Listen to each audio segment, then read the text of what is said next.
So hello guys, welcome to Civil Duo. Myself Rohit Kumar Singh.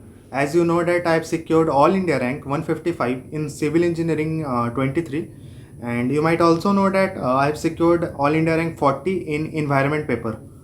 सो आज basically बात करेंगे कि जो गेट की अपनी साइकिल होती है ना, वो एक बहुत हार्श होती है और थोड़ा प्रिपरेशन के लिए उसमें वर्थ वर्थ करने के लिए प्रिपरेशन को अपने को हार्डवर्क बहुत ज़्यादा देना पड़ता है। तो सबसे पहले जो गेट की साइकिल है वो स्टार्टिंग फ्रॉम लाइक स्टडी, फिर रिवीजन, फिर एंड टेस्ट सीरीज़ के लिए बात करें कि कैसे कैसे क्या कवर करना है अपने को। तो अभी के जैसे ऑलरेडी दिसंबर मिड आ चुका है, तो सबसे पहले बात करेंगे कि कितने दिन बाकी है। लाइक आप लोगों को पता है कि ऑलमोस्ट 1.5 मंथ्स बचे हुए हैं। तो उसके लिए सबसे पहले आप लोग को अभी रिवीजन बहुत मस्ट करना है।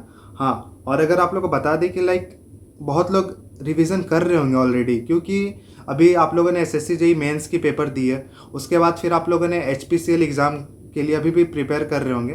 तो इससे क्या है ना कि आप लोग एक ऑलमोस्ट रिवीजन में होंगे।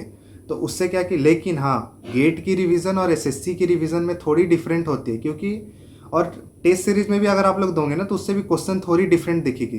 क्योंकि गेट में क्या है ना कि टेस्ट सीरीज में आपको एक अलग सा क्वेश्चन भी दिख सकता है, लाइक न्यू कंसेप्ट्स, या फिर कोई एक पर्टिकुलर क्वेश्चन जो कि 2-3 कंसेप्ट से मिलके एक नया क्वेश्चन फ्रेम हुआ हो। तो ये सब है जो थोड़ा डिफरेंस होता है। और क्या है कि एसएससी में क्या होता है ना कि नए क्वेश्चन दिखते भी हैं, या फिर एचपीसीएल में बात कर रहा हूँ, अगर नए क्वेश्चन दिखते भी है ना तो वो एक डेटा रिपीट देखते हैं या फिर डेटा बेस्ड क्वेश्चन रहते हैं, वैसा है। लेकिन गेट में क्या है कि आपको एक कंसेप्चुअली बेसिकली स्ट्रांग होना पड़ता है। ठीक, अब अगर मैं बात करूँ कि पर्टिकुलरली क्या क्या करना है, तो सबसे पहले है कि आपको रिवीजन जो कि आप लोग ऑलरेडी कर रहे हो उस पर एक और पावर रिवीजन करना है। लाइक आप लोग को और ज़्यादा फोकस हो के रिविज़न करते रहना है। फिर टेस्ट सीरीज अभी जितना जल्द हो सके चालू कर दें, क्योंकि ऑलरेडी ओनली 1.5 मंथ्स ही बचे हुए हैं ना। तो फिर टेस्ट सीरीज पार्ट फुल ये दे, फिर उसमें जो मिस्टेक्स हो रहे हैं उसको एक जगह लिखें कि वो मिस्टेक्स फिर से ना हो आपके मतलब मेन एग्ज़ाम में। और जो टेस्ट सीरीज़ की अगर बात कर रहे हैं तो उसमें मार्क्स पे उतना ज़्यादा फोकस ना करके मिस्टेक्स पे फोकस करें।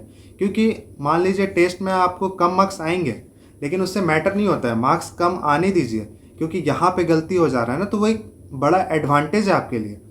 क्योंकि यहाँ पे गलती होने के बाद क्या है कि आप मेन एग्ज़ाम में हार्डली उसको गलत करेंगे, उसको नहीं करेंगे शायद। तो ये करना है। फिर पीवाईक्यूज़ जो गेट की है वो बहुत मस्ट है, क्योंकि कुछ क्वेश्चन है जो कंसेप्चुअली तो रिपीट होते हैं क्वेश्चंस। ठीक है, तो पीवाईक्यूज़ अभी सारे सब्जेक्ट्स के बनाइए। अगर पूरा नहीं भी बना रहे तो लास्ट 10 ईयर्स के जो क्वेश्चन है ना वो तो एकदम मस्ट है, वो बनाना ही है। फिर अब जो टेस्ट सीरीज़ दे रहे हैं उसके बाद जो उनका सॉल्यूशन है, सॉल्यूशन को अच्छा से देखें कि क्या है सॉल्यूशन में। फिर concepts related to that solution, उसको भी आपको फोकस करना है। उस पार्ट से जो भी मतलब क्वेश्चन फ्रेम हो सकता है वो सब आपको वहाँ पे ध्यान देना है। और अगर मेन पॉइंट जो गेट की होती है ना वो होती है वेटेज की फैक्टर बहुत ज़्यादा होती है यहाँ पे। लाइक अगर हम लोग सिविल इंजीनियरिंग की बात करें तो मैथ्स एंड एप्टीट्यूड 15 मार्क्स की आ जाती है। फिर सॉयल, इन्वायरमेंट, हाईवे, फिर ये 3 और मैथ्स एंड एप्टीट्यूड मिलके ऑलमोस्ट 55 to 60 मार्क्स के आ जाते हैं पेपर, इंक्लूडिंग अगर सर्वे एंड फ्लूइड मैकेनिक्स भी कर दे तो फिर इतना आ जाता है।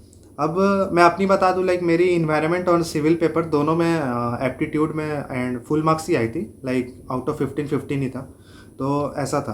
तो बेसिकली एप्टीट्यूड 15 का आता है और मैथ्स 13 मार्क्स का आता है ऑलमोस्ट, तो 28 तो ये दोनों मिल के हो जाते हैं। बाकी फिर सॉयल, इन्वायरमेंट और हाईवे मिल के बना देते हैं, ऑलमोस्ट 60 तक बना देते हैं।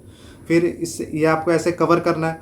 फिर धीरे धीरे ये कवर करते करते क्या है ना कि आपको जब भी आप प्रिपरेशन करेंगे या रिवीजन करेंगे तो ये सब सब्जेक्ट पे ना आपको थोड़ा ज़्यादा फोकस करना है, क्योंकि आपको पता है कि इनसे ही ज़्यादा क्वेश्चन आएंगे, इनसे ही आपका मार्क्स स्कोर होगा। लाइक अगर मैं बात करूँ मैथ्स की, और मैथ्स क्या है ना कि अगर आपको if you are basically a serious candidate for GATE तो आपको रोज़ हाफ एंड आवर मैथ्स बनाना ही है। और मैथ्स की अगर इंपॉर्टेंट टॉपिक की बात करूँ जो कि है सबसे मोस्ट इंपॉर्टेंट है डिफरेंशियल, जो कि कन्फाइंड सब्जेक्ट है, कन्फाइंड टॉपिक है, बट उससे क्वेश्चंस की वैरायटी भी लिमिट है, तो बन जाती है क्वेश्चन उससे। फिर क्या है कि एक लीनियर एल्जेब्रा जो कि जिसमें मैट्रिक्स एंड डिटरमिनेंट आते हैं बेसिकली, तो वो भी आप बना सकते हैं। फिर प्रोबेबिलिटी जो कि थोड़ा टफ होता है, बट हाँ अगर आपको बेस थ्योरम, कंडीशनल थ्योरम का एप्लीकेशन पता है तो आप वो भी बना ही सकते हैं, या फिर प्रोबेबिलिटी नॉर्मल आप आईक्यू से भी बना सकते हैं। तो क्या है कि मैथ्स को बहुत प्रैक्टिस करना है, क्योंकि ऑलमोस्ट 13 to 15 मार्क्स आते हैं, और उसमें अगर आप मार्क्स स्कोर कर पा रहे हैं तो बाकी से आगे आप ऐसे ही आगे बढ़ रहे हैं। फिर अगर बात करूँ कि सॉइल मैकेनिक्स, अब सॉइल के अंदर का जो सब सब पार्ट है फाउंडेशन इंजीनियरिंग, उससे क्या है कि हर साल ऑलमोस्ट 1 to 2 क्वेश्चन आते हैं, either it is theoretical questions और न्यूमेरिकल, तो ये आना ही है। फिर environment in waste water related to BOD question वो भी आते हैं। फिर अगर मैं हाईवे की बात कर लूँ, let's take example in traffic engineering, वहाँ पे भी आपको अगर जो मेन कंसेप्ट होती है like jam density and free flow velocity की जो कैपेसिटी हम लोग निकालते हैं, तो वहाँ से भी एक इजी सा क्वेश्चन आता है जो कि मतलब सबसे बनता है। तो वहाँ पे आपको बेसिकली गलती नहीं करना है, क्योंकि वो ऑलमोस्ट सब लोग स्कोर करेंगे। तो फिर अगर बात करें कि कोई कोई सब्जेक्ट है जो एक्चुअली में टफ होता है, लाइक स्ट्रक्चरल इंजीनियरिंग वो एक्चुअली में टफ होता है, तो ऐसा नहीं कि टफ है तो उसको सिंपली छोड़ के चले जाएंगे। अगर 23 की गेट की पेपर फर्स्ट शिफ्ट की अगर बात करूं, तो उसमें क्या था, एक ट्रस्ट का क्वेश्चन आया था, जो कि बस मेथड ऑफ सेक्शन से नॉर्मली ट्रस्ट सॉल्व करना था, कोई एक मेंबर में फोर्स निकालना था, वो 2 मार्क्स का क्वेश्चन था। तो ऐसा बोल रहे कि अगर कोई आप सब्जेक्ट सिंपली छोड़ के जाओगे ना, तो एक ईजी क्वेश्चन मिस हो जाएगा जहाँ पे आप पीछे रह जाओगे। इसलिए क्या कि आपको वो भी फोकस करना है, जो भी सब्जेक्ट हार्ड है या टफ है, तो उसके भी बेसिक बेसिक कंसेप्ट आप कवर कर ही सकते हो। और ऐसे ही बस नॉर्मल से जो है वेटेज का जो फैक्टर होता है गेट में, ऐसा हो जाता है। अगर मैं पूरी इसको कंक्लूड कर दूं, तो अभी आपको गेट के लिए 1.5 मंथ्स बचा हुआ है। तो सबसे पहले उसमें आपको रिवीजन जो कर रहे हैं वो रिवीजन को एकदम अच्छे से करना है, टाइम दे के रिवीजन करना है। न्यूमेरिकल्स इसमें गेट में आते हैं जो कि थोड़े टफ होते हैं, थोड़े कंसेप्चुअल न्यूमेरिकल्स आते हैं, तो उस पर भी आपको लाइक फार्मूला याद करना है, फार्मूला का एप्लीकेशन आपको अच्छे से करना है। फिर PYQs बहुत मस्ट है, टेस्ट सीरीज मस्ट है। टेस्ट सीरीज के मार्क्स पे आपको फोकस नहीं करना है, बेसिकली टेस्ट सीरीज के एनालिसिस पे आपको ज़्यादा फोकस करना है, और वहाँ पे जो मिस्टेक्स कर ले रहे हैं उनको फिर से वापस नहीं करना है। तो ये है। अगर आप लोग को और भी अगर कुछ चाहिए, लाइक कोई भी डाउट या फिर कुछ भी videos related to any related exams और एनी कंसेप्ट्स, तो आप लोग कमेंट कर सकते हैं। और वैसे मैं सिबिल डो ग्रुप का लिंक टेलीग्राम में दे दूंगा, आप लोग टेलीग्राम पे ज्वाइन हो सकते हैं और डाउट पूछ सकते हैं। So all the best for guys get preparation. आप लोग करते रहिए, अगर कुछ भी डाउट होता है तो नॉर्मली पूछ सकते हैं।